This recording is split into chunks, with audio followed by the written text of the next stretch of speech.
चल चल चलेंगे, 2 मिनट में तैयार हो गए। यहाँ क्या होता है कि जगह सांग होया कर हरियाणा में, और सांग के स्थान ले लिया वे कंपटीशन, 4-5 गायक इकट्ठे हो जाते हैं और वो उससे अलग से गाने गाता है, तो उसकी कंपटीशन में गाते हैं तो लोग बहुत एकत्रित हो जाते हैं। एक भक्त कह रहा था, मेरी मौसी का लड़का, हम एक ही गांव में रहते हैं, तो मैंने उससे कहा कि आजा सत्संग है, गुरुदेव जी सुना रहे हैं, सत्संग में चलेंगे बरवाला। ने बोला मेरे पास टाइम को ना, फुर्सत को नहीं। और देखते ही देखते 3-4 भगत व्यक्ति बात कर रहे थे, वहां बतला रहे थे कि वहां से 4 किलोमीटर दूर एक गांव है, उसमें कंपटीशन हो रहा है। वो तो स्वयं ही बातें कर रहे थे कि वहां वैसे कंपटीशन हो रहा, वो उनके पास से गुजर रहा था, उनके पास गया, कहाँ हो रहा है, कौन से गांव में है, उन पर ले एड्रेस। ने बोला रात 3 पहुंच गया, रात का था, उसी समय पहुंच गया। 4-5 किलोमीटर 1-2 साथी और लेकर वहां फदड़ फदड़ पैदल गया खेतों में से, और वहां सारी रात बकवाद सुनी, रेत में पड़ा, भूखा प्यासा, वापस आ गया सवेरे।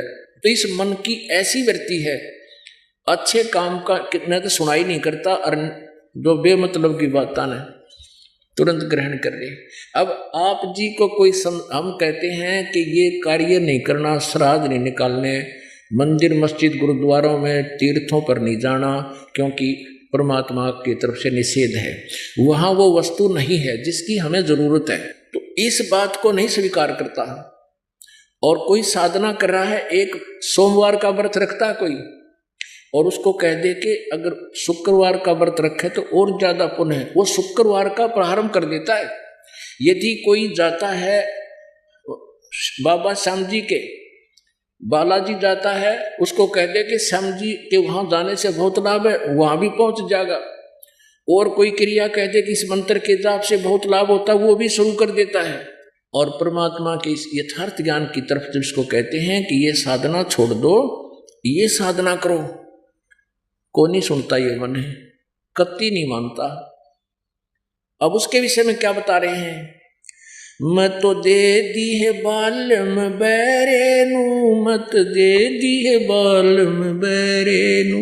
आत्मा रो रही है कि हे भगवान, इस मन के साथ बांध दिया मेरे को, ये अच्छी वस्तु गहरी वस्तु को नहीं सुनना चाहता, बकवादों में शिगर लग जाता है।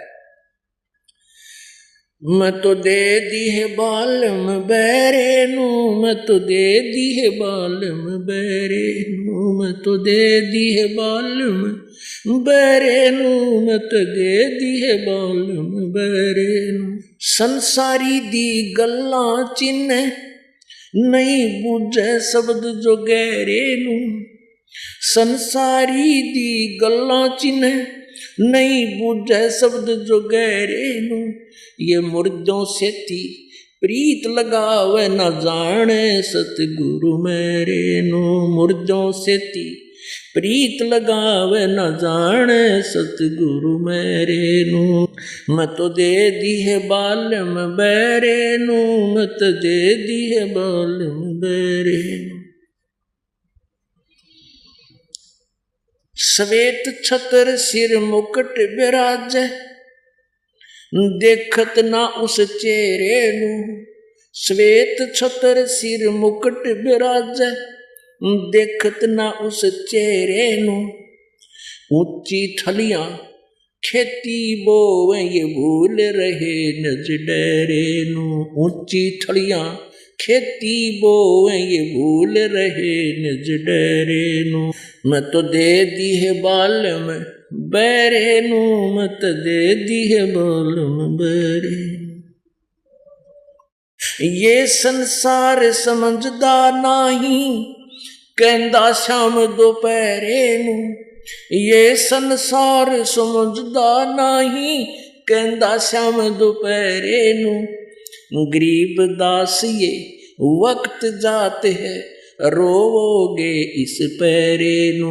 गरीब दास ये वक्त जात है रोवोगे इस पैरे नु। मैं तो दे दी है बालम बैरे नु, मैं तो दे दी है बालम बैरे नु। मैं तो दे दी है बालम बैरे नु, मैं तो दे दी है बालम बैरे। अब इसके अंदर बहुत निष्कर्ष दिया है कि ये मन यानी आम व्यक्ति की तरफ भी संकेत है कि संसारी दी गल्लां चिन्ह ना बुझे शब्द गहरे नू, और मुर्दों से ती प्रीत लगावे ना बुझे सतगुरु मेरे नू। अब मुर्दे पूजन की आदत बन गई, जैसे कोई संत मर गया, मृत्यु होगी, उसकी एक यादगार बनाई, उस पर माथा टेकन लाग गए, कोई बात हुई है। अब क्या बताते हैं, जैसे कोई वैद्य था, वैद्य की मृत्यु होगी, बहुत अच्छा वैद्य था, नाड़ी नब्ज पकड़ के बीमारी बता देता था, अच्छी औषधि देता था, स्वस्थ कर देता था।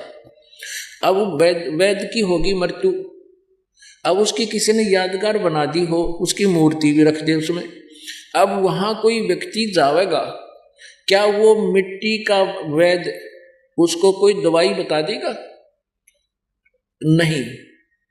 तो हमने वैसा ही वैद्य ढूंढना पड़ेगा जो जीवित हो, और वो फिर नब्ज देख के औषधि बताएगा। इसी प्रकार इन झूठे गुरुओं ने हमें गलत मार्गदर्शन करके हमारी बुद्धि को पत्थर बना दिया, पत्थर पुजवा के। हम सोच नहीं सकते कि हम कहाँ जा रहे हैं। और ये पत्थर की मूर्ति बुरी नहीं, जिस मूर्ति से आप लाभ चाहते हो मूर्ति नहीं दे सकती, वो मूर्ति वाला दे सकता है। जैसे आपने श्री विष्णु जी की मूर्ति बना रखी है, वो मूर्ति आपको लाभ नहीं देगी, विष्णु जी लाभ दे सकते हैं। अब जैसे सेब की मूर्ति बना रखी हो, बहुत सुंदर मूर्ति बना देते हैं पत्थर की, और उस सेब की मूर्ति तो सेब के गुणों से परिचित कराती है। ये मूर्ति जिसकी है उसमें ऐसे गुण हैं, तो उस सेब को प्राप्त करना पड़ेगा, ना कि उस पत्थर की मूर्ति। सेब के साथ मत्था पचाई करने से लाभ होगा। उस सेब की मूर्ति को देखने से उनके गुणों का ज्ञान होता है, ये कैसी है, मीठी है। और फिर उस सेब को ढूंढना पड़ेगा, प्राप्त करना पड़ेगा। वो कैसे मिलेगी? उसके लिए पहले मजदूरी करनी पड़ेगी, 10 रुपए जेब में डालने पड़ेंगे, फिर मार्केट में जाकर सेब पुकारनी पड़ेगी, जो वह सेब मिले। ऐसे ही यदि आप विष्णु जी की पूजा करते हो तो उस पत्थर की मूर्ति से कुछ नहीं होगा, विष्णु जी प्राप्त करना पड़ेगा। कैसे मिलेंगे वो? उनका एक मंत्र है जो दास आपको देता है, शुरुआत वहीं से करते हैं, क्योंकि यहाँ के जो सुविधाएं हमें इनके माध्यम से मिलेंगी। इनकी मजदूरी हमने करनी है, पूजा नहीं करनी है। पूजा, आदर और पूजा और मजदूरी में बहुत अंतर है। हम पूजा करेंगे अपने इष्ट की, और साधना हम करेंगे, जैसे मजदूरी करेंगे इनकी भी, क्योंकि जैसे हम यहाँ काल के लोक में आ गए हैं, और जैसे कोई विदेश चला जाओ और वहाँ उसका कोई नुकसान हो जाओ, फैक्ट्री वगैरह लगा रखी हो, तो उसकी कनेक्शन भी कट जाता है, बिजली का, पानी का कनेक्शन भी कट जाता है, और भी बहुत सी असुविधाएं उसको हो जाती हैं। तो फिर उसको पुनर्चलाए बिना उसकी फैक्ट्री नहीं चले। तो कोई जानकार व्यक्ति, कोई अच्छा प्रभावशाली व्यक्ति उन महकमों को जाकर गारंटी देता है, इसके कनेक्शन जोड़ दो, मैं इसका गारंटर बनता हूं। तो पुनः उसकी वो कनेक्शन जोड़ दिए जाते हैं। फिर वो मजदूरी करके उनके टैक्स भर के अपना काम चलाता है। ऐसे ही आप जी यहाँ काल के लोक में आगे हो, और यहाँ काल के लोक में आप आकर के अपने पुण्य समाप्त करके निर्धन हो गए हो। अब आपका सब कनेक्शन कट गए हैं। ये दास आपका गारंटर बनेगा, और आपको इन सभी भगवानों को जिससे आपको राहत मिलनी है, जो हमारे इस सब कमलों के अंदर हैं, इनका गारंटर बनकर आपको कनेक्शन जोड़ेगा। आपके मजदूरी आपने करके इनके टैक्स भरने हैं, इनका जो किराया देना है, जो इनका टैक्स है वो देना है। लेकिन पूजा हम सतलोक में जाने के लिए सब साधना करेंगे, क्योंकि इनके ऋण से मुक्त हो जाएंगे, तब हम सतलोक जा सकते हैं। उसके लिए हम यहाँ करें। तो क्या बताते हैं, मुर्दों से ती प्रीत लगावे न जाने सतगुरु मेरे नू, यानी जीवित हाजिर नाजिर वक्त गुरु से परिचित नहीं होते, संत से पत्थरों की पूजा करते फिरते हैं, मुर्दों की पूजा करते हैं। और क्या बताते हैं कि आंखों देखा हाल बता रहे हैं गरीबदास जी, श्वेत छत्र सिर मुकुट विराजे सतलोक में। परमात्मा का श्वेत छत्र है, जैसे यह छतरी आप ऊपर देख रहे हो, ये छत्र, और परमात्मा ने वहां मुकुट पहना हुआ है सतलोक के अंदर। कहते देखत ना उस चेहरे नू। हम साधना बताएंगे, इस भक्ति से आप परमात्मा के दर्शन किया करोगे। कहते वो साधना क्यों नहीं करे, तुम निराकार बताते हो, परमात्मा साकार है। सवेत छतर सिर मुकटे विराज, देखत ना उस चेहरे नो। और ऊंची थड़िया खेती वो ये भूल रहे निज डेरे। अब यहाँ क्या होता है, जैसे विशेषकर क्योंकि अक्सर हरियाणा में ये वाणी बोली गई है, और क्या बताया है कि जैसे यहाँ ऊंचे ऊंचे टीबे होते हैं रेत के, और एक समतल स्थान होता है, जमीन होती है जिसको डहर बोलते हैं, और उनको थली बोलते हैं। कहते तुम थलियों पर बीज बो रहे हो, वहां तुम्हें कोई लाभ नहीं हो रहा, अपने डहर को भूल चुके हो। डहर वो समतल क्षेत्र होता है, वर्षा का जल भी वहीं आकर के ठहरता है। और थलियों पर तो 1 एकड़ में पहले समय की बात है कि 1 मन भी गेहूं चने बाजरा ज्वार नहीं होते थे, और डहर में बो दे तो 40 मन हो जाते हैं। कहते हैं तुम उस उपजाऊ जमीन को छोड़कर जो लाभदायक है उसको ना बीज रहे, और आप ऊंची थड़ियों पर बीज बोए बैठे हो, तुम निर्धन हो रहे हो, तुम्हें कोई लाभ नहीं हो रहा। ये आन उपासना एक पूर्ण परमात्मा की इष्ट रूप में साधना ना करके आप थड़ी बो रहे हो, और वो परमात्मा डहर है, यानी वो अधिक उपजाऊ घना लाभदायक है, उस परमात्मा को भूल रहे हो। ऊंची थड़ियां खेती बो ये भूल रहे निज डरे नो, यानी पूर्ण परमात्मा को भूल रहे हो तुम, आन उपासना करके निर्धन होते जा रहे हो भक्ति मार्ग की। फिर क्या बताते हैं गरीबदास साहब जी, ये संसार समझदा नहीं, कंदा श्याम दोपहरे। अपनात्माओं, हम यहाँ इतने दुखी हैं, और फिर भी हम काल के इस झूठे नशे में, कबीर साहब कहते हैं, कबीर ये माया अटपटी सब गट आण अड़ी, और किस किस न समझाऊं या कुएं भांग पड़ी। इस 21 ब्रह्मांड में काल ने इस झूठे सुख की, इस माया की भांग डाल रखी है। छोटी सी कोई कार हो जाए, कोई कोठी हो जाए, धरती में पानी टेकता व्यक्ति 2 मिनट में मृत्यु हो जाए, गधा बना पावे। अब हमारी सतिथि ऐसी बता रहे हैं परमात्मा, जैसे कोई दोपहर के समय में, मई जून के महीने में हरियाणा राजस्थान और पंजाब के क्षेत्र में, यूपी के क्षेत्र, दिन के 12 बजे, जून का महीना, और बाहर धूप में पड़ा है कोई शराब पी के, पसीना पसीना हो रहा है, रेत में भरा पड़ा है, मुंह में झाग आए हुए हैं, प्यासा मर रहा है, नशे में पड़ा है। उसको कोई कहे कि उठ भाई, खड़ा हो, तू बहुत दुखी हो रहा है, चल तुझे छाया में बैठाता हूँ। और वो कहते हैं छोड़ दे, ठाठ हो रहे हैं, चल अपना काम कर। तो परमात्मा कहते तुम आज इस गंदे लोक में, काल के लोक में, आप इस स्थिति में हो। कहते ये संसार समझदा नहीं, कहंदा श्याम दोपहरे नो। जैसे कोई व्यक्ति कोर्ट में गया हुआ कचहरियों में, और वहां कोई रिश्तेदार आ गया कचहरियों में, दोनों हाथ मिलाते हैं, और क्या हाल है, कहे ठीक है, मौज है। अरे कचहरिया में और मौज का के काम, मतलब महादुखी प्राणी जाते हैं, दोनों है घी बंदरी है, पता नहीं गवाह जा कभी किसी गवाही होगी, और वहां भी न मौज हो रही है। परमात्मा कहते हो तुम तो उसी तरह हो जैसे वो शराब पिए पड़ा है। हम इतनी मौज मानते हैं, हम बस इतनी मौज है, ये कैन की मौज है, मौज नाम की चीज नहीं, यानी आनंद नाम की, बस सुख नाम की चीज नहीं है पर 21 ब्रह्मांड में।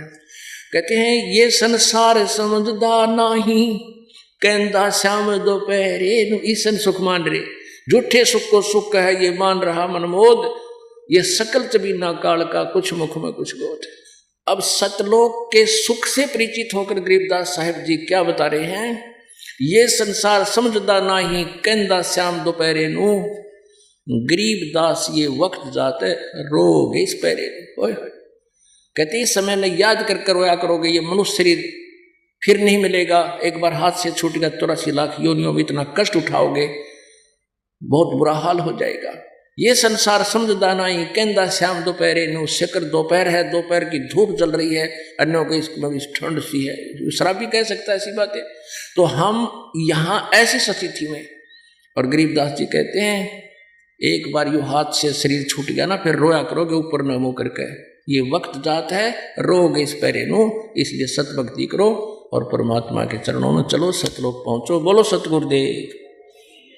परम पिता परमात्मा पूर्ण ब्रह्म सारी सृष्टि के रचनहार कुल मालिक कबीर देव जी, कबीर साहब जी,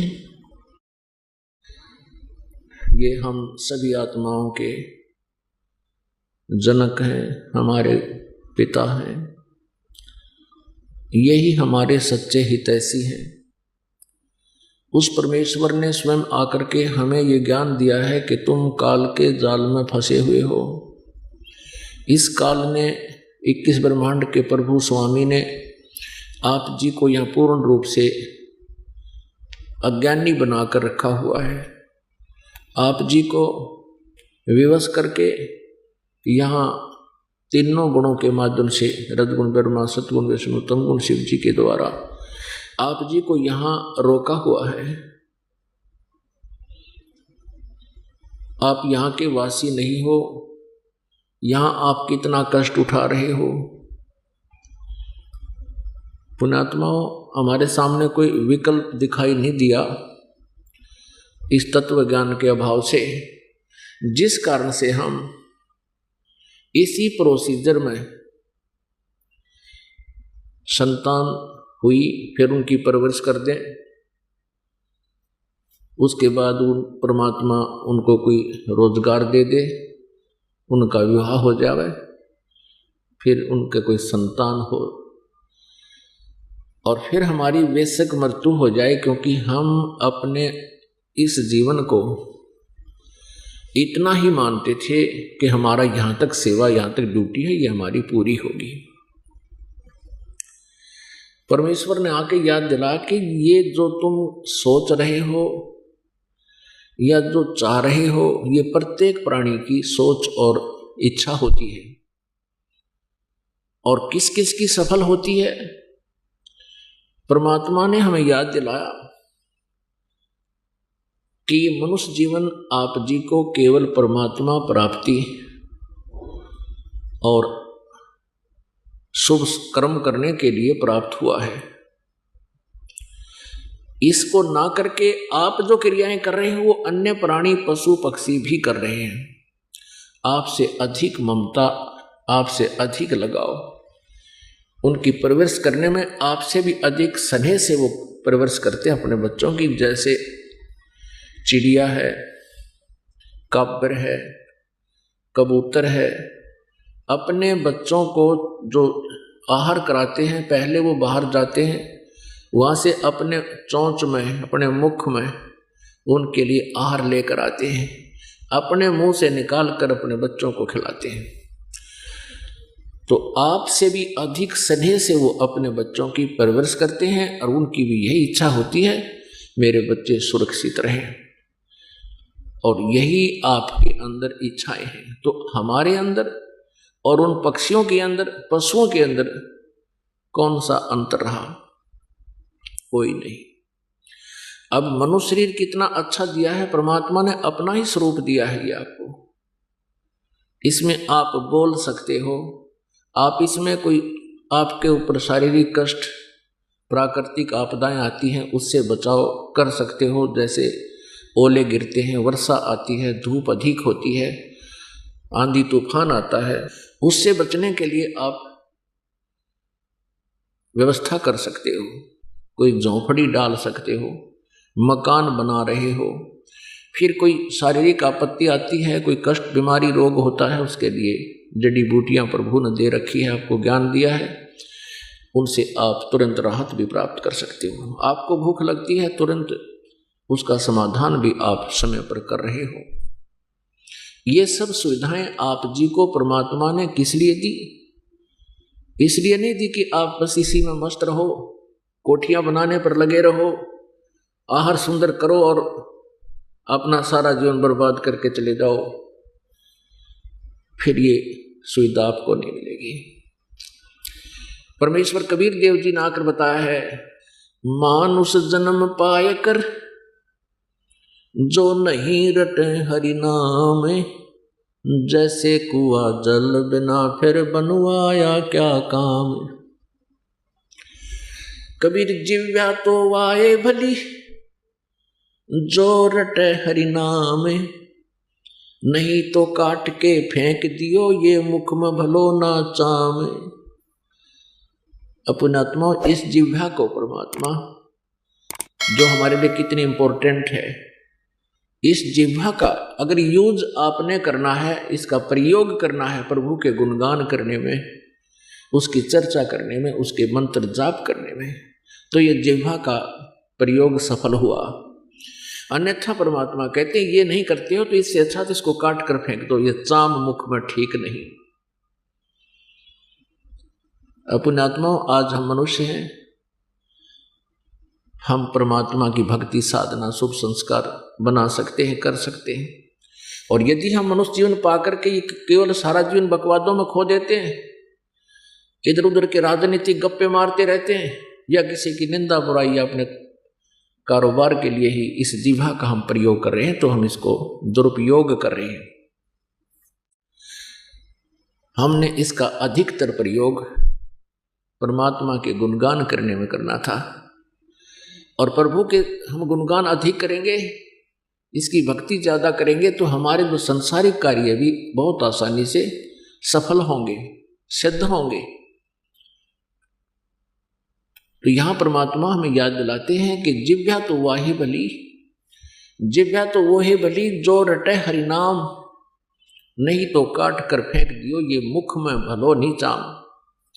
इस चाम की मुंह में जरूरत नहीं। अब इससे पुण्यात्मा हिसाब लगा लेना, एक एक अंग कितना इंपॉर्टेंट है आपका, और जिह्वा उसमें कितनी इंपॉर्टेंट है। इससे हम भगवान की गुणगान कर सकते हैं, हम अपने दुखों का दूसरे के सामने बयान कर सकते हैं, हम परमात्मा का मार्ग जान सकते हैं, दूसरों को भी बता सकते हैं। और हम इसका ये प्रयोग ना करके तो नहीं करते हैं, तो फिर क्या होगा? अंत में हमें पशु पक्षी की योनि मिलेगी। हम बोल नहीं सकते, हम अपने दुख को बता नहीं सकते।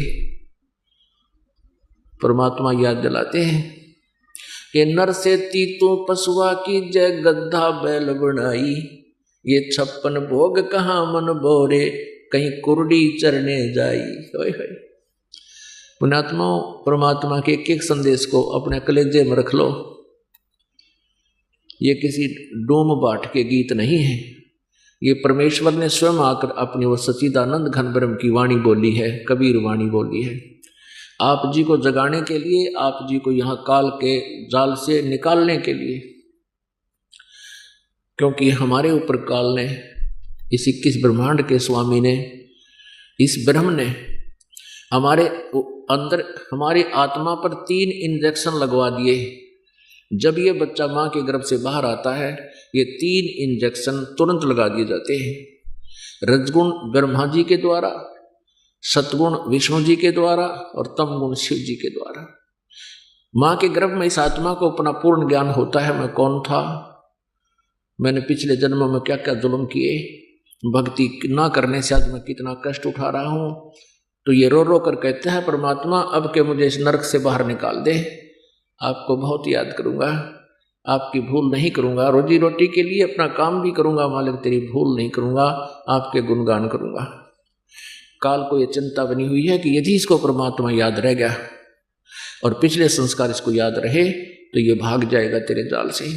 तो तुरंत इसने अपने तीनों पुत्रों को, ब्रह्मा जी को रजगुण युक्त कर रखा है, विष्णु जी को सतगुण युक्त कर रखा है, और शिव जी को तमगुण युक्त कर दिया। अब ना तो ब्रह्मा विष्णु महेश के बस की बात, ये खुद अपनी माता दुर्गा के सामने देवी पुराण में कहते हैं, माता यदि आप हमारे ऊपर दयालु हो, आप हमें इतना स्नेह देते हो, तो मुझे तमगुण क्यों बना दिया, शंकर जी कहते हैं, और विष्णु जी को सतोगुण क्यों बना दिया, और ब्रह्मा को रजगुण युक्त क्यों कर दिया। इनको मालूम है कि हमारे कारण ये इतनी दुर्गति इन प्राणियों की हो रही है। जैसे एक मिर्च होती है, एक मिर्च होती है, और मिर्च का छौंक लगा दिया जाता है, रसोई में लगता है छौंक, और फिर उसके छौंक का वो सरगुण वस्तु तो विद्यमान है, साकार वस्तु तो रसोई में है, उससे निकल रही जो निर्गुण वो गंध है, उसने दूसरे कमरे में बैठे हुए व्यक्तियों को भी छीकम छीक कर दिया, उनको भी छींकें आने लगी। अब उनकी बस की बात नहीं, छींकना आवे, ये मिर्च के बस की बात नहीं, क्योंकि उसका गुण हो गया और गुण युक्त कर दिया, वो पहले कर रखी है गुण, इस मिर्च इस गुण युक्त, तो उस मिर्च से निकला हुआ जो गुण उसने छीके आई, वो जीव रोक नहीं सकता, उसके बस की बात है। ऐसे ही इस काल ने अपने तीनों पुत्रों के द्वारा हमारे इंजेक्शन लगा दिए तुरंत। ये ना ब्रह्मा जी के बस की बात, ना विष्णु जी के, ना शिव जी की। इनसे ये गुण निकल रहे हैं जैसे मिर्च से गुण निकल रहा है, तो उस 3 इंजेक्शन इसको तुरंत लगा दिए जाते हैं। बाहर आने के बाद ये अचेत हो जाता है और मां के गर्भ से आते ये रोता है, क्योंकि इसके ऊपर तीनों गुणों का एकदम अटैक होता है। अपने आत्मा परमात्मा हमें याद दिलाते हैं कि नर से तू पशुआ की जय गद्दा बैल बनाई, ये 56 भोग कहाँ मन बोरे, कहीं कुर्डी चुगने जाई। ये मनुष्य जीवन आपके पास नहीं रहा, सत भक्ति आपने की नहीं, आपको मानव शरीर नहीं मिलेगा, फिर क्या बनेगा? पशुआ की जय। फिर पीछे तू पशुआ की जय दीजे बैल बना, 4 पहर जंगल में डोले तेरा तो ना पेट भरे, सिर पर सींग दिए मन बोरे दूमत मच्छर उड़ावे, कंधे जुआ जोते कुआ फिर कंधों का भूस खावे। पुण्यात्मा आज हम मनुष्य हैं और मनुष्य जीवन में हमें विशेष सुविधाएं प्राप्त हैं। हम ये सोचकर भी कन्फर्म नहीं कर पाते कि हम पशु बन जाएंगे, हमारा ये विश्वास होता को नहीं। ठीक है, कहते हैं अपनी बुद्धि काम ना करे तब किसी समझदार से सलाह ले लेनी चाहिए। तो परमेश्वर ने तत्वदर्शी संत बनकर के यहाँ लीला की और ये ज्ञान बताया कि तुम्हारे साथ ऐसा ही बनेगा जो परमात्मा हमें संदेश देकर गए, और ऐसा करोगे तो फिर इन आपदाओं से आप बच जाओगे। ये भी जानकारी परमेश्वर ने दी है कि तुम ऐसा करोगे तो ऐसा फल होगा। इसका समाधान ये बताया कि पूर्ण संत से, पूरे गुरु से उपदेश लोगे तो ये आपके ऊपर आने वाली जो आपदाएं हैं ये टल जाएगी, नकली गुरुओं से नहीं टलेगी। तो क्या बताते हैं कि फिर पीछे तू पशुआ की जय दीजय बैल बना, शरीर छूटने के बाद सतभक्ति जो नहीं करते और भक्ति भी कर रहे हैं नकली गुरुओं के पास बैठे, उनकी भी दुर्गति होगी, क्योंकि पूरा गुरु हो, सच्चा ज्ञान हो और शिष्य की श्रद्धा अटूट बनी रहे आजीवन, तो मोक्ष में कोई संदेह नहीं है। मर्यादा में रहे, मर्यादा तोड़ देने से भी आपको लाभ बिल्कुल नहीं होगा। अब क्या बताते हैं कि फिर पीछे तू पशुआ की जय दीजय बैल बना। आज पुण्यात्माओं अपने कोई कष्ट होता है हम तुरंत बता देते हैं, डॉक्टर की सलाह लेते हैं, औषधि लेकर के हम निरोग हो जाते हैं। थोड़ी सी पीड़ा होती है हम समाधान प्राप्त कर लेते हैं और फिर हम पशु बन जाएंगे। भक्ति ना करने से दिव्या तो सोए भली जो रटे हरिनाम, और नहीं तो काट के फेंक दियो यो मुख में भलो नीचा। कितनी वैल्यू बताई है दिव्या की, और इसका सदुपयोग ना करने से फिर कितनी दुर्गति को आप प्राप्त होगे। बैल बनोगे, बैल बनोगे और फिर क्या होगा? जुबान बंद होगी। पुण्यात्माओं परमात्मा की इस रोशनी से इस दास को जब ये प्रकाश हुआ, परमात्मा की एक एक शब्द, एक एक वाणी हृदय में जगह बनाने लगी और पिछला बीता हुआ इतिहास सामने आने लगा। इस दास का जन्म किसान परिवार में हुआ। घर में खेती करते थे, माता पिता चाचे ताऊ सब मिलकर बैल रखते थे। एक बैल था, उसके पैर में कील लगी। वो कील ऐसी थी लंबी 1-1.5 इंच की, ऊपर से उसकी कैप टूटी पड़ी थी, किसी ने रिजेक्ट होने से गली में फेंक दी, और वो अंधेरे में बैल के खुरों, पिछले खुरों के बीच में घुस गई। 2-3 बार जल्दी कदम रखने से वो बिल्कुल पूरी अंदर चली गई। अंधेरे में पता नहीं चला, हाली को खेतों में ले गया।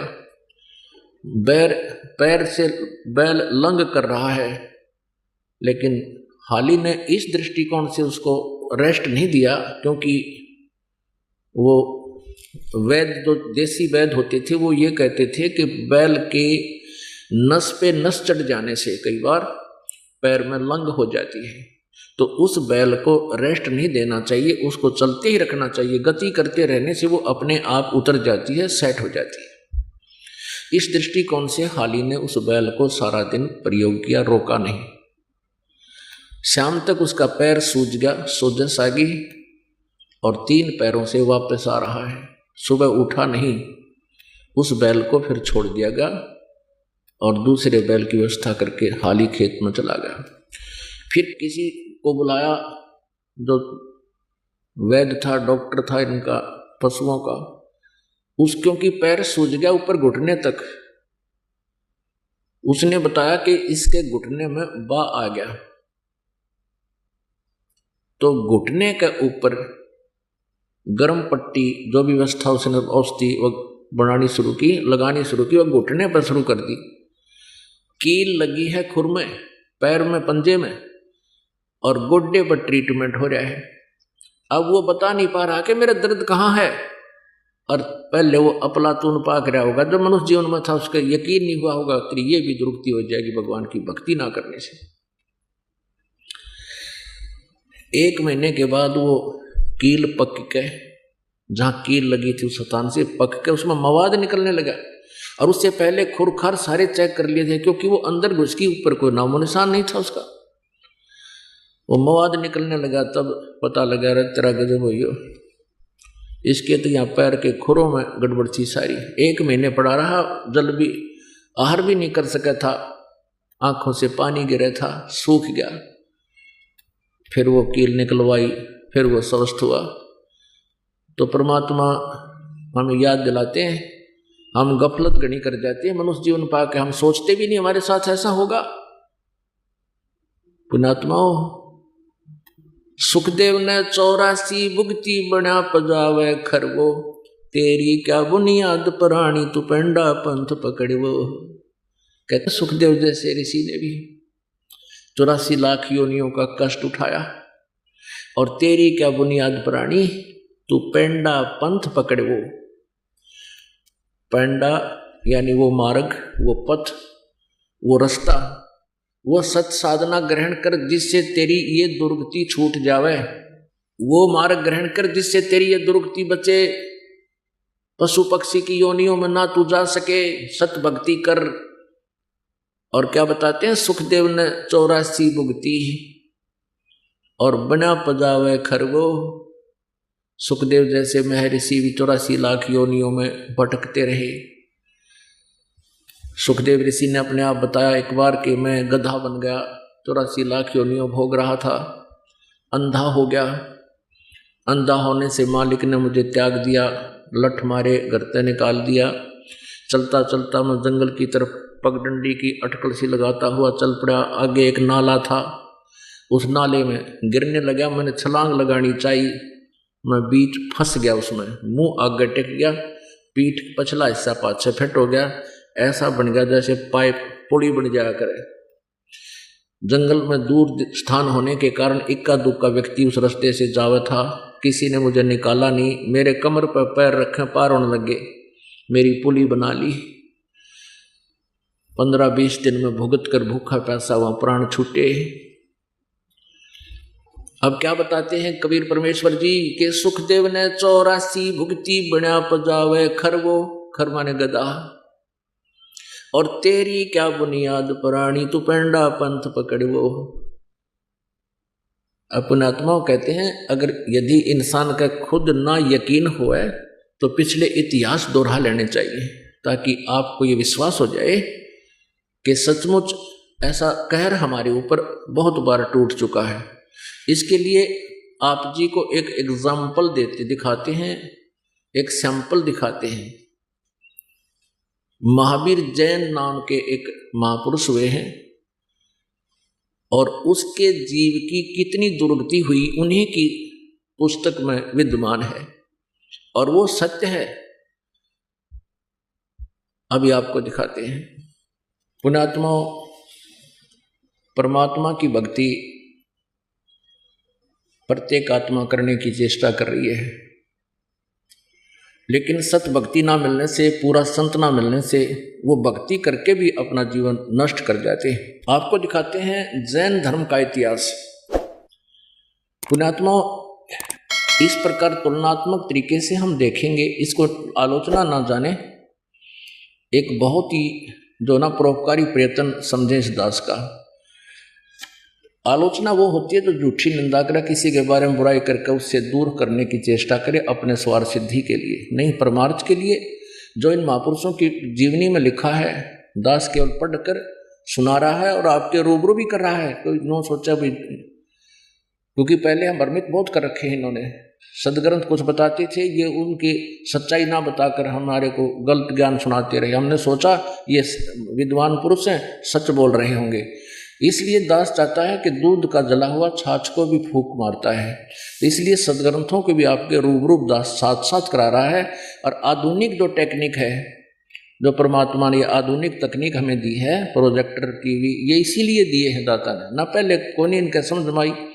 ये मनुष्य सत्र की ये खोज नहीं है, ना 4 युग हो गए आज तक कोई विमान बना पाए, ना कुछ और नहीं करा। ने एक रेडू में 6 खच्चर जोड़ कर रथ बना कर घुमाया करते, कितने काट ले जाया करते। तो ये इसलिए दिया परमात्मा ने कि आप जी परमेश्वर पहचानो और पीछा छुड़वाओ, क्योंकि अब ये पीक टाइम आ गया भक्ति का, या बिचली पीढ़ी चल पड़ी और अब पूरे विश्व में ये ज्ञान फैलेगा। इसलिए परमात्मा ने सुविधा अभी 10-1 वर्ष से दी है, पहले नहीं था। ये टीवी चैनल वगैरह बहुत कम, एक ही होता था ये सरकारी चैनल। तो ये परमात्मा की कृपा आपके ऊपर है। तो ये दास तो पढ़कर सुना रहा है। अब आपको दिखाते हैं जैन धर्म का इतिहास। ऋषभदेव जी, श्री ऋषभदेव जी जैन धर्म के प्रवर्तक हैं। और उन ऋषभदेव जी को पूर्ण परमात्मा मिले थे आकर के, क्योंकि परमात्मा कहते हैं गोता मारूं स्वर्ग में, जा बैठूं पाताल, और कह कबीर ढूंढता फिरूं अपने हीरे माणिक लाल। ये राजा थे, बड़े नेक व्यक्ति थे, परमात्मा की चाह इनके हृदय में गणी थी। तो परमेश्वर ने जाके इनको ज्ञान दिया कि जो साधना ऋषभदेव आप कर रहे हो ये मोक्ष मार्ग नहीं है। गरीबदास जी ने अपनी वाणी में लिखा है कि ऋषभदेव का आया कवि नामे करतार, वो कवि नाम का करतार कबीर देव ऋषभदेव के गया था और ये बताया था मैं वो कवि हूँ, वो कवि देव हूँ। कवि देव, कवि साहब जिसको हम कबीर देव बोलते हैं, जो जिसके विषय में वेदों में लिखा है, मैं वो भगवान हूँ। अब ऋषभदेव जी को इस बात का बड़ा विश्वास हुआ कि वेदों में ऐसा ही ये ऋषिगण बताते हैं। तो उन्होंने अपने ऋषि महर्षियों से भी बात की जो उनके गुरु थे। उन्होंने कहा कि ये झूठ बोलता है, ऐसा कोई विधान नहीं है वेदों में। तो ऋषभदेव जी को भक्ति की प्रेरणा तो बहुत जबरदस्त लगी, भगवान के पाने की एक विशेष प्रेरणा होगी, क्योंकि परमात्मा ने, पुण्यात्माओं क्या होता है, परमात्मा ने उनके वह जोत जगा दी, भक्ति की प्रेरणा पैदा कर दी। जैसे जो पुण्यात्मा होती हैं उनको 2-4 बातों में ही एक विशेष कसक बन जाती है और भक्ति की तरफ वो अग्रसर हो जाते हैं। जैसे एक जोत होती है, घी होता है कटोरी में, उसमें एक ज्योति लगा दी जाती है और वो ज्योति किसी समय बुझ जाती है तो उसमें घी विद्यमान है, ज्योति भी विद्यमान है, तो वो तुरंत सींक लगा दी माचिस की, वह जग जाती है। जो पुण्यकर्मी प्राणी होते हैं उनके पिछले अधूरे संस्कार रह जाते हैं, उनके अंदर भक्ति संस्कार हैं, तो तुरंत वो भक्ति पर अग्रसर हो जाते हैं। और जिनके ऐसी पिछली संस्कार नहीं है तो उनको नए सिरे से पहले ये दान धर्म भक्ति करवा कर, सत्संग सुना कर, उनके क्रम बना कर फिर वह ज्योत जगाई जाती है, शुरुआत उनकी भी हो जाती है। तो एकदम इतनी प्रेरणा बन गई प्रभु के पाने की। परमात्मा ने बहुत ऐसे जैसे दास आपको बता रहा, उन्हीं का दिया हुआ ज्ञान, यही ज्ञान उनको सुनाया कि ऐसी दुर्गति होगी, भक्ति नहीं करोगे तो ऐसा हो जाएगा। वो एकदम फड़क के परमात्मा पाने की तरफ हुई। अब वो तो एक बार आए महाराज जी तो परमेश्वर, और वो गुरु उनको रोज मिला करते ब्राह्मण लोग, क्योंकि पैसे के लालची राजा के घर प्रतिदिन चक्कर लगाया करते। तो परमात्मा के ज्ञान को तो भुलवा दिया, लेकिन फिर भी वो प्यारी आत्मा भक्ति बिना रह नहीं सके। ऐसी तरफ जगा दी परमात्मा ने उनकी। अपने बच्चों को सबको राज त्याग दे करके वो परमात्मा प्राप्ति के लिए अपने मनमुखी बनकर, जैसे वो उन ऋषियों से ज्ञान था, वो ओम नाम का जाप और साथ में हठ योग कर दिया। 1000 वर्ष तक तप किया, 1 वर्ष तक मौन धारण किया। अभी आपको उनकी डिटेल बताते हैं।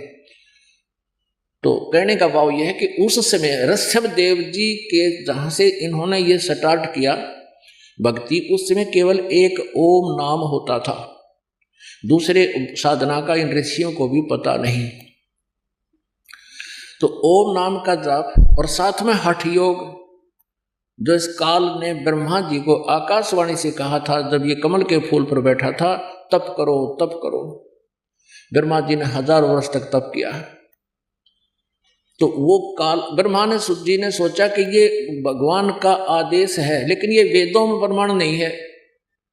वेदों में ज्ञान जो है पूर्ण परमात्मा द्वारा दिया गया है, वो ब्रह्म के अंतःकरण में फीड कर दिया था। ब्रह्म ने समय आने पर उसको बाहर करना पड़ा। उसमें से 5 वेद थे, 4 वेद रख लिए, 1 वेद नष्ट कर दिया, जिसमें बहुत डिटेल थी प्रभु की, परमेश्वर की। उस नष्ट किए हुए ज्ञान को परमात्मा बताने के लिए स्वयं आते हैं। तो अब प्रसंग चल रहा है ऋषभ देव जी का। तो ऐसी प्यारी आत्मा ऋषभ देव जी से ये जैन धर्म चला। तो ऋषभ देव जी प्रथम तीर्थंकर और प्रवर्तक जैन धर्म के माने जाते हैं। अब इनकी दास ये बताना चाहता है, सत भक्ति ना करने से भक्ति करते हुए भी दुखी रहे प्राणी। ये देखिएगा, जैन संस्कृति कोश, जैन इतिहास, संस्कृति, कला एवं पुरातत्व, ये कहाँ से छपा है? जैन संस्कृति कोश, जैन इतिहास, संस्कृति, कला एवं पुरातत्व, प्रथम खंड। लेखक है प्रोफेसर भागचंद्र जैन भास्कर और सम्मति प्राच्य शोध संस्थान नागपुर, कला एवं धर्म शोध संस्थान वाराणसी। ये पूरा पेज देखो इसका। अब ये प्रकाशक है जैन संस्कृति कोश, प्रथम खंड। लेखक है प्रोफेसर भागचंद्र जैन भास्कर, प्रकाशक ये दोनों मिलकर हैं। अब ये स्वर्गीय पूज्य पिता श्री गोरेलाल जी जैन एवं पूज्य श्री मातु श्री पूज्या तुलसा देवी जैन की पुण्य समृद्धि में सादर समर्पित। ये यहाँ तक। अब इसके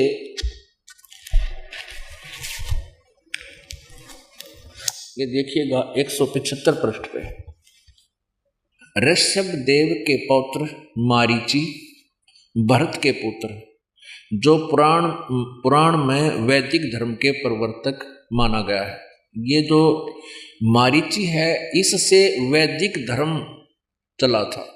अब ध्यान से देखना पुण्यात्माओं, आप बहुत इंटेलिजेंट बालक हो, अब कंप्यूटर तक बना लिया आपने, तो ये तो बहुत आसानी से समझ सकते हो।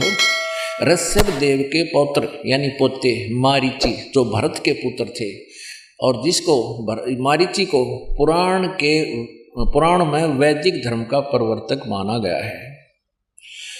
यही मारीची जैन परंपरा में आगे चलकर महावीर जैन यानी वर्धमान बना, महावीर जैन हुआ।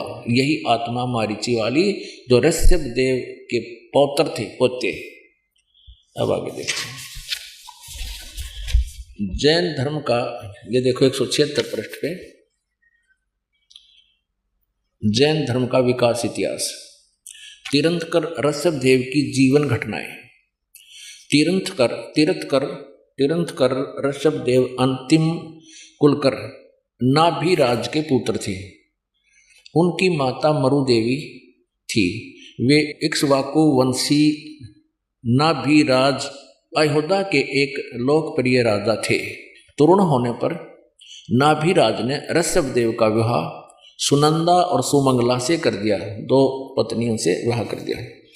सुनंदा ने तेजस्वी पुत्र बाहुबली और पुत्री सुंदरी को जन्म दिया। 2 संतान हुई। और सुमंगला ने भरत सहित 99 पुत्रों को और ब्राह्मी पुत्री को जन्म दिया।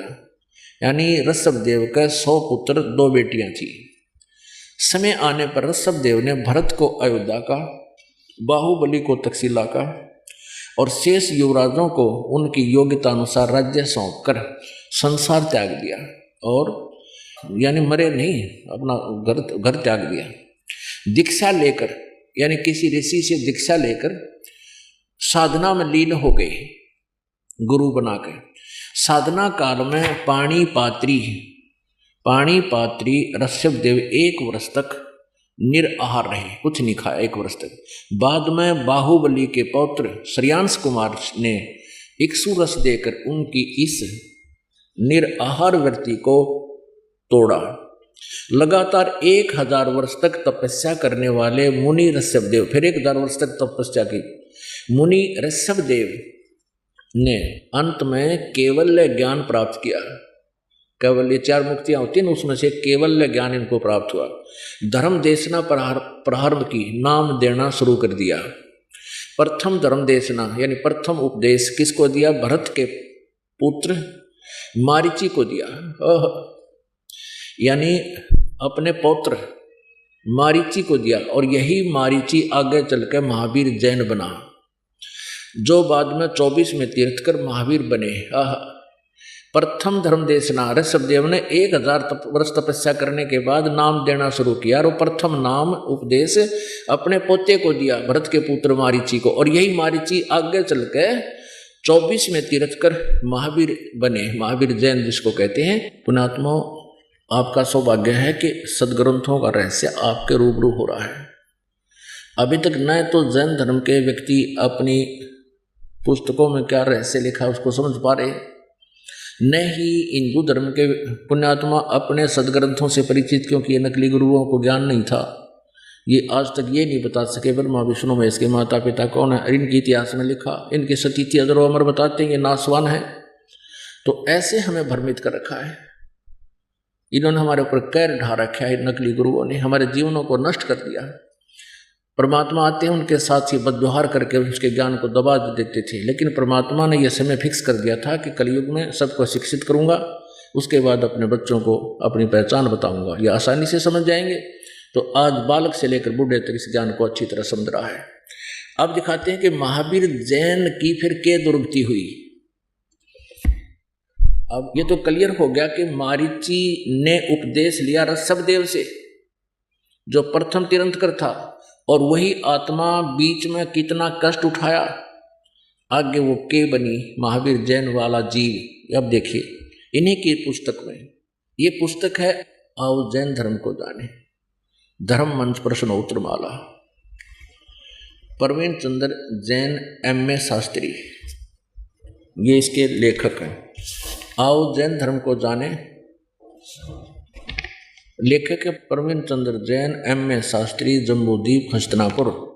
प्रकाशक है श्रीमती सुनीता जैन, जम्बूद्वीप हस्तिनापुर, मेरठ उत्तर प्रदेश में। ये कहाँ से छपी है? मुद्रक है Dhirendra Jain, new Rishabh offset printers, ये मेरठ, यहाँ से मिसप्रिंट सा है। अब इसके हम 293 से प्रारंभ करते हैं, 293। आओ जैन धर्म को जाने, विशेष प्रकरण। श्री महावीर भगवान के अन्य कौन कौन से नाम हैं? उत्तर दिया है अन्य 5 नाम है, वीर, अतिवीर, सन्मति, महावीर एवं वर्धमान। अब आगे चले 294 पे और 3351 नंबर ये प्रश्न है। श्री महावीर भगवान के जीवन का कथन कहाँ से प्रारंभ होता है? पुरुरवा नामक भील की पर्याय से, यानी मारीची से पहले ये एक भील था। उससे पहले क्या था वहां तक इनको लेखा नहीं, यहां तक से शुरू किया मैं। तो पुरुरवा भील कौन था और उसने क्या किया? उत्तर, पुष्कलावती देश की पुंडरीकीड़ी नगरी में वह भीलों का राजा था। उसने सागरसेन मुनिराज से मधमास मधु का त्याग व्रत लिया था, जिसे जीवन पर्यंत पालन किया। फिर श्री महावीर भगवान का जीव पुरुरवा भील के शरीर से कहाँ गया? पर्याय से, पहले सौधर्म स्वर्ग में एक सागर की आयु वाला देव हुआ। पहले स्वर्ग के बाद श्री महावीर भगवान का जीव किस पर्याय में गया? उत्तर, अब उस पहले तो यहाँ से शुरू किया है ना, एक भील था यो, फिर भील के बाद यो एक स्वर्ग में गया, उसके बाद फिर भरत चक्रवर्ती की रानी अनंतमती से मारीची नामक ज्येष्ठ पुत्र हुआ। ये मारीची वही है ऋषभ देव का पोता, और यही आगे चल के ये जीव महावीर जैन बना पुत्र हुआ। मारीची के शरीर से महावीर भगवान का जीव किस पर्याय को गया? ब्रह्म स्वर्ग में देव हुआ। अब देखो, ऋषभ देव से उपदेश लेकर, उस महान आत्मा से उपदेश लेकर ये स्वर्ग में चला गया, क्योंकि ओम नाम का जाप पहले दिया जाता था, और ओम से ब्रह्म लोक की प्राप्ति होती है। ब्रह्मलोक को होते स्वर्ग लोक, महास्वर्ग, ब्रह्म स्वर्ग को हो। ब्रह्म स्वर्ग के बाद श्री महावीर भगवान का जीव किस पर्याय में गया? अयोध्या नगरी में कपिल ब्राह्मण की काली स्त्री से जटिल नामक पुत्र हुआ, फिर स्वर्ग में गया। फिर सूत्र नामक गांव में अग्निभूत ब्राह्मण की गौतम स्त्री से अग्निशय नामक पुत्र हुआ, फिर स्वर्ग में गया। फिर भरत क्षेत्र में फिर अग्निमित्र नामक पुत्र हुआ, फिर महेंद्र स्वर्ग में गया। हम अपने काम की बात पर आते हैं। 295 पर है। मंदिर नगर में सालकाय ब्राह्मण की पत्नी से भारद्वाज नामक यही पुत्र, भारद्वाज भी यही ऋषि हुआ पुत्र। और फिर भारद्वाज के शरीर से महावीर भगवान का जीव कहाँ गया? महेंद्र स्वर्ग में देव हुआ, उस महास्वर्ग में, ब्रह्मलोक में। फिर महेंद्र स्वर्ग से महावीर भगवान का जीव कहाँ गया? इतर निगोद में एक सागर की आयु वाला निगोदिया जीव हुआ। निगोद से निकलकर श्री महावीर भगवान का जीव कहाँ गया? अनेकों भाव यानी शरीर धारण किए जीव अनेक योनियों को प्राप्त हुआ। कैसे? 1000 बार आक वृक्ष के जीवन भव, और 80,000 सीप के भव, 20,000 नीम वृक्ष के भव, 90,000 बार केली वृक्ष के भव यानी केले के वृक्ष बना, 3,000 बार चंदन वृक्ष के भव, 5 करोड़ बार कनेर वृक्ष के भव, 60,000 बार वैश्या के भव, वैश्या, और 5 करोड़ बार शिकारी के शरीर भव, और 20 करोड़ बार हाथी, 60 करोड़ बार गधे के भव, ओ तेरा गजब यह, 30 करोड़ बार कुत्ते का जीवन, 60 करोड़ बार नपुंसक के भव, 20 करोड़ बार स्त्री के भव, 90 लाख बार धोबी के भव, 8 करोड़ बार घोड़े के भव, 20 करोड़ बार बिल्ली के शरीर भव, और 60